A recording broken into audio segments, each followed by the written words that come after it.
Okay, keep this between us. Nobody tell Donald Trump that the more he talks about the Epstein situation, the worse he's making it for himself. I want to walk you all through this Oval Office disaster that just happened moments ago, where Trump was sitting down with the PM of Bahrain. He was supposed to be talking to Salman Al Khalifa, who's sitting on the left. During this quote-unquote diplomatic meeting, you can tell Trump really doesn't want any questions about Epstein to be asked, but then it happens. The floodgates open, and after one question about Epstein is asked, he then answers like 4 or 5 in a row. And I know the situation isn't funny in and of itself, like it's really serious subject matter, but I'm just giggling because watching Trump stumble, fall over himself to try to come up with conspiracy theories while his own base is eating him alive online, something about it is rather ironic. It's dripping irony. Let's not waste any more time. Make sure you drop a like, subscribe to the Adam Mockler feed. In this first clip, Donald Trump repeats, this is a hoax created by the Democrats.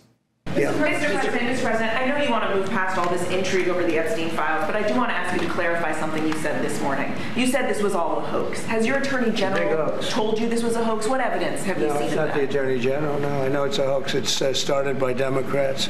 It's been run by the Democrats for 4 years. You had Christopher Wray and these characters and Comey before him. And it's a bad group. It started, actually, look at the Steele dossier that turned out to be a total hoax. The 51 agents, the intelligence, so-called intelligence agents, it was a hoax.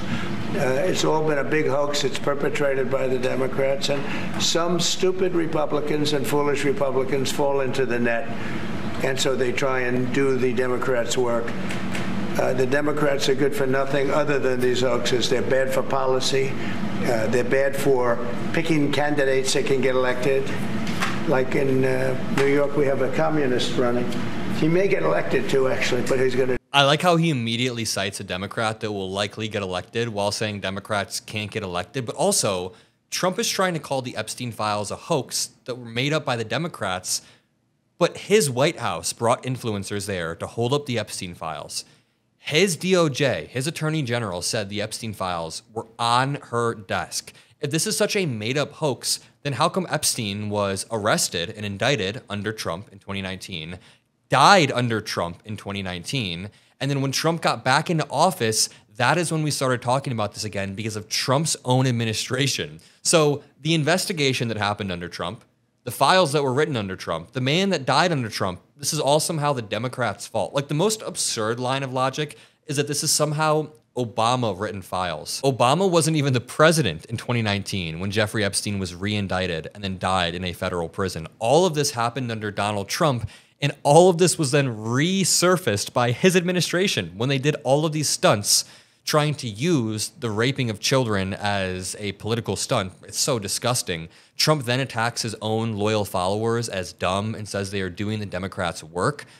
I mean, imagine being a loyal MAGA follower. Actually, you don't have to imagine that. I know that's hard to imagine. Imagine being a pundit or a follower who spent the past decade giving everything for Trump, and then he just calls you a weakling who is following the Democrats. This dude does not know how to keep this coalition together. He then doubles down and says, this is the Epstein hoax. No, it's I call it the Epstein hoax. It takes a lot of time and effort. Instead of talking about the great achievements we've had, a great gentleman yesterday, as you know, went on CNBC and he made the statement that Trump may go down as the greatest president of all in the United States. And instead of talking about the things we've achieved, we've had tremendous achievement. They're wasting their time with a guy who obviously had some very serious problems, who died 3-4 years ago.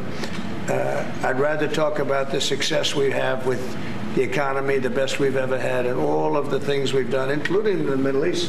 I mean, yeah, pivot back to the issues that you want to divide people on. Right when the American people are unified on an issue, he wants to pivot back. There's another clip, but you know what I find hilarious?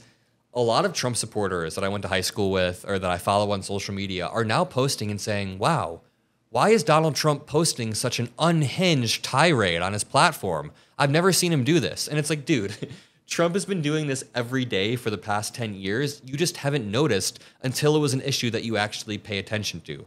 When he's sending out long posts about the Middle East or about tariffs or about any of this crazy stuff, they don't care. They don't blink an eye.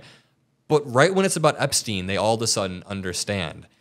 Now Trump says, There's other scandals that they should be talking about. Again, Trump tries to redirect attention and divide the American people. Don't let it happen. Don't let him take your attention off of this. He doesn't have a policy. Some lunatic around the desk had a policy. Whoever operated the auto pen had a policy, which is, by the way, I think the biggest scandal.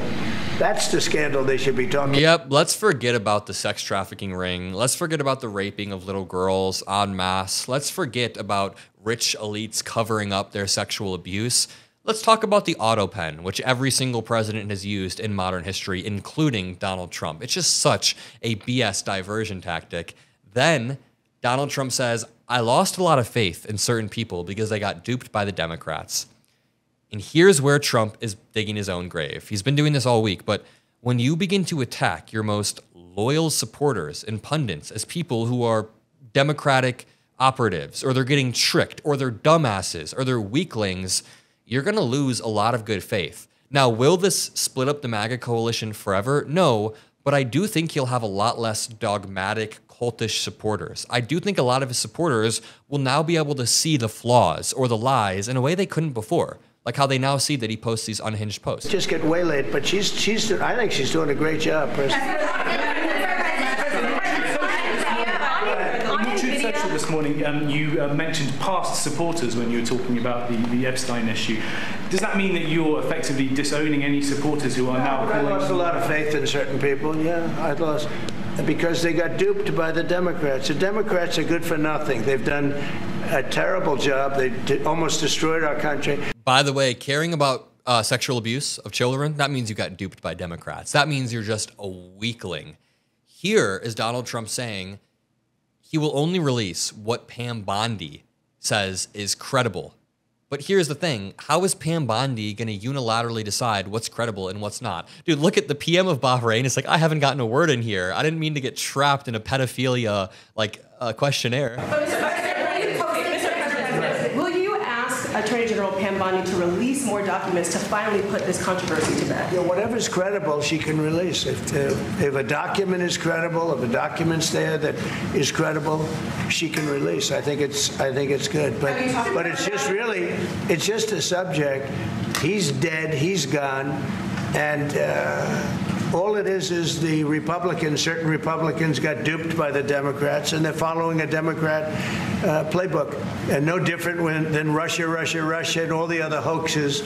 They're started by the Democrats, and some Republicans, in this case I was surprised, but they got duped. But have you talked about it with her the last week? President, first of all, you know what I also realized? We can leverage this to make sure that Republicans understand he's lying about these other quote-unquote hoaxes. Think about this. When Donald Trump uses the Epstein hoax, that's what he's calling it. He says the Epstein hoax in the same line as the Russia hoax. We could say, hey, MAGA, he's clearly lying about Epstein being a hoax. Is there a chance he's lying about these other things also being a hoax? Is there a chance that one of Trump's key tactics to divert blame is to deflect to the Democrats and say, actually, this is a Democratic hoax? Maybe if we can open the eyes of just 1% of MAGA loyalists, that's over. The midterms are over for them. Just 1% changes the midterms. So with that being said, I'm going to leave it there. Make sure you drop a like and subscribe to help boost this message. I'll see you all in the next one. Peace out.